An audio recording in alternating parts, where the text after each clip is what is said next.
Hi, I'm Andrew Nicholls, author of Comedy Writer, A Guide to the Craft of Written Comedy. The book talks about developing the skills and the habits of mind for doing the job. The second section is all about markets for humor.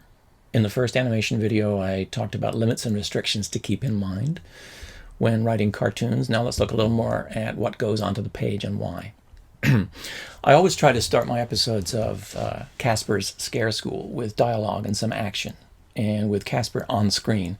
Here he is with the girl zombie, Mantha. Disarmed and dangerous, fade in interior cafeteria day. Mantha and Casper move through the cafeteria line. Casper behind Mantha, the cafeteria lady / thing. At the register, looks over Mantha's tray. 1 lunch special, 2 jelly cups. Just 1 jelly cup. You got another one in that hand. Casper's holding Mantha's entire left arm, which is gripping a second jelly cup. Sorry, I didn't want that one. Look, my arm came loose. Zombie, okay, it happens. And it obviously reached over there and grabbed this other jelly without me noticing. Notice that there's conflict and motion off the top here. A secondary character has a problem. Visuals, a disembodied arm with a mind of its own. Lots for the animators to do. Casper being Casper, both helpful and enterprising and a little embarrassing.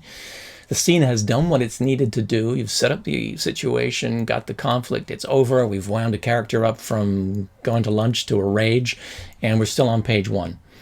I love still being on page 1 when you've got your situation set up. Mantha's cues, her separate dialogue bits in a production script, these would be numbered, are punctuated with gestures and with Casper's actions.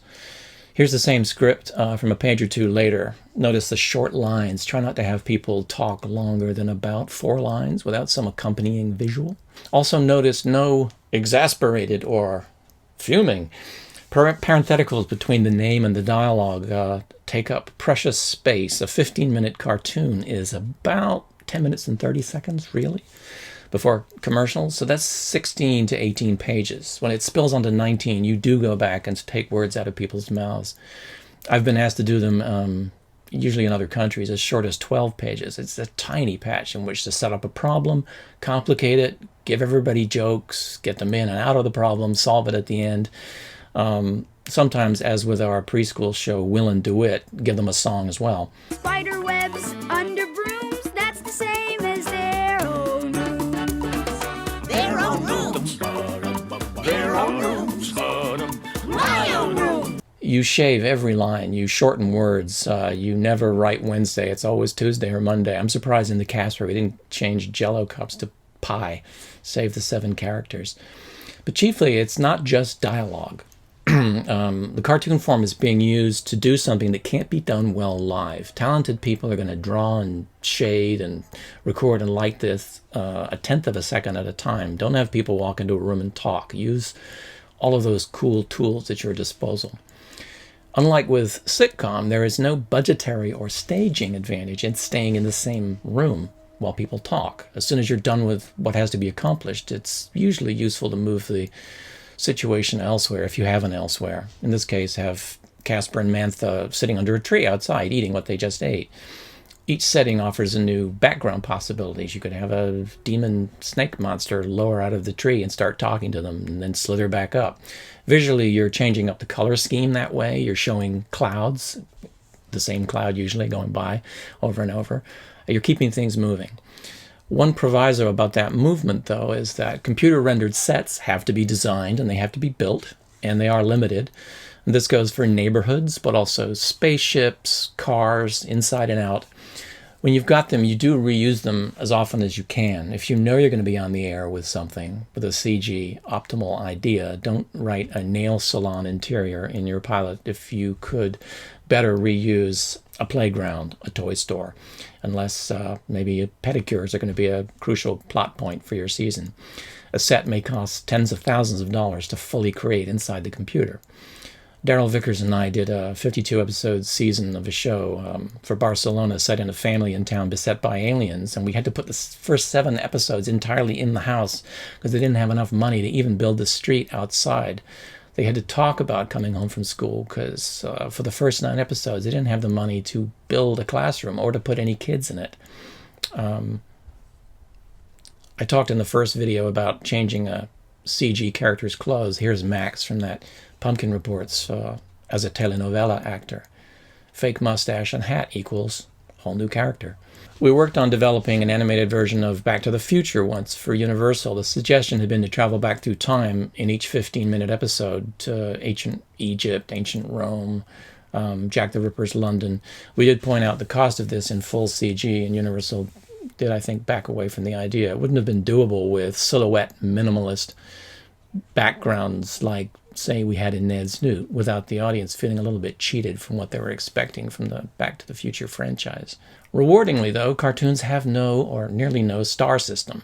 Voice actors will do your talking mallard and then drive across town to voice their animated spaceship's AI. If a one-off character only has 2 lines, usually a regular can double them. You don't have to feed a guest star all week and then give them their own dressing room and flowers on shoot night. Don't lean on the designer's skills, though. It's best not to say things like, we're in a room of crazy-looking people. Or everybody walks in dressed wacky. Wacky can't be drawn. You need to be a little bit more specific. Indicate how old your characters are when you first see them, especially if their age is a surprise. Say roughly what they look like. In a sitcom, they'd be in their living room, but you can introduce them anywhere. Ice skating at the North Pole, bowling up Mount Everest, searching for a lost contact lens inside the Great Pyramid. Here's our opening for a pilot called Mong and Oos. In exterior jungle, stirring John Williams rip-off music as Mong and Oos run as if their lives depend on it, but the jungle doesn't move because we see they're running on a spinning log in some water. They look back over their shoulders at molten lava flowing down a hillside towards them. They scream. Ah! They run faster, and then their POV ahead, we see a shark fin slicing through the water towards them. They stop running. They run backwards. The log rotates in the opposite direction. It's still going nowhere, and a giant furry hand comes down and plucks them both off the log, the sharks snapping at their ankles as they're lifted to safety by a giant ape. Now that's giving the artists a lot to do, but it's grabbier than opening in a kitchen, which I think was how that episode actually opened. So this is a flashback to something that had happened earlier. Don't write the series' main title, by the way, the part with the music and the theme song. Even if it's your pilot, networks want a lot of input into that. So just start with scene 1, wherever you've imagined it. If your picture leads being funny in a particular way, say so. Like, Lemuel talks faster than anyone you know. Or Clarissa, wearing a baby giraffe t-shirt, loves animals more than she loves you breathing. In fact, she loves animals more than she loves anyone breathing. If someone's smart, you don't have to give them glasses. Just say they're smart. And by the way, all of these samples were written in Microsoft Word with only 2 macros. I use text and dialogue, and that's it. With 2 tabs in for character, name, and 1 for the parentheticals. I have written series in Final Draft and other softwares. I have 100 episodes somewhere written in the 90s that are now completely unreadable because Warner Brothers insisted they be written in something popular at the time called Movie Master for DOS. But Word can be read anywhere by anybody, Singapore, Austria, Hollywood, by anyone. And if you write your outlines in Word too, you can then just delete them as you go, and you don't have to keep flipping back and forth. Producers of animated series can request a Bible instead of or alongside a script to help sell your series. An animated show Bible or a sizzle pack or pitch deck or fun sausage or whatever they're calling it this year is about a dozen to 20 pages.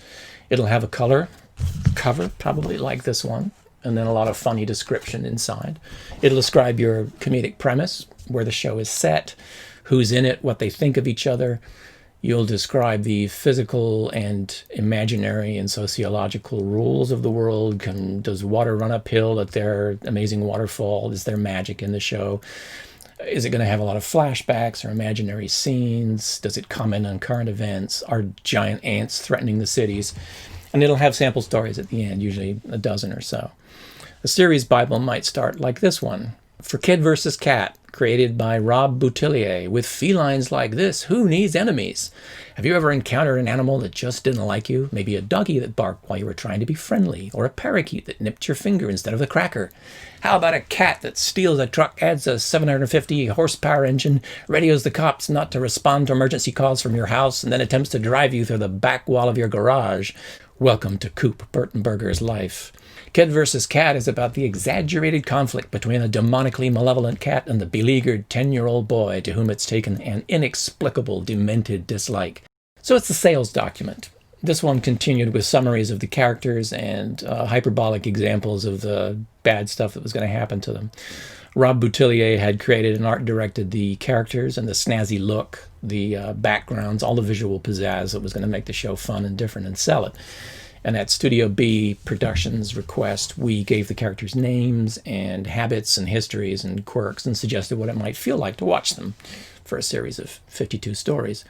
So notice exaggeration, the promise of huge events, big conflict, enmity, explosives, nose-eating, reasons that kids will watch. Sell, sell, sell. The spacing and the larger fonts, those ellipses, whereas to make a color booklet, it's text interspersed with Rob's art, more attractive to programming purchasers checking out the booths at boozy conventions like Kidscreen. It's about creating appeal for program purchasers, people who may not be familiar with interior, snake pit, day, that kind of shorthand. Everything that makes the idea fun for you finds its way into this document, which is very often ordered alongside a pilot script. The places you picture going, the twisted circumstances, the evil nemesis. If your turtle has superpowers, you list them or examples of them, your turtle kryptonite. You include ways in which your town is different. The mayor's crazy. There's a constant sports rivalry with Neighborington, the next town over. In this document, you also describe possible neighbors, best friends and bullies, teachers, romantic crushes, the town authorities. Animation includes stop motion a la Robot Chicken. There are free phone apps that allow you to make a stop motion demo yourself of a cut paper or a Lego type show fairly inexpensively. Create a sensation on YouTube. If you don't know Jenny Slate's Marcel the Shell with Shoes On, you should check that. It's like $8 worth of props, a funny voice, and droll writing. It's too bad about Jenny's marriage to director Dean Fleischer Camp, but hey, we'll always have the shell.